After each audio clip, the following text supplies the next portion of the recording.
Ming Ming, நீ ஏன் செவத்துல கிறுக்கிட்டு இருக்க? ரோஞ்சிக்கு தெரிஞ்சா ஃபைன் போட்டுருவாங்க. நான் நிதானமாக தான் பண்ணுறேன், கிறுக்கல. அதுக்கான அர்த்தம் செவத்துல வரைய அனுமதி இல்லைன்றது தான். சரி, நான் அழைச்சிடுறேன். காரை தான் இன்னும் பெருசாகும். நான் என்ன பண்ணுறது? கூடாத.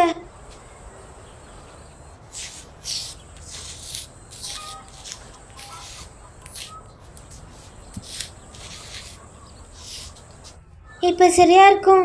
இதுக்கு என்ன அர்த்தம்? அந்த கல்லுக்கு கோழி குஞ்சு சாப்பிட்ரும், அதனால நீ வரைஞ்ச தடையமே இருக்காது. இதை நான் யோசிக்கல. ஆனால் உன் கல்லுக்கு இருக்குமே. கவலைப்படாத, அதுக்கு ரெக்கை இருக்கும், அதுவாக பறந்து போயிடும். போகலாமா?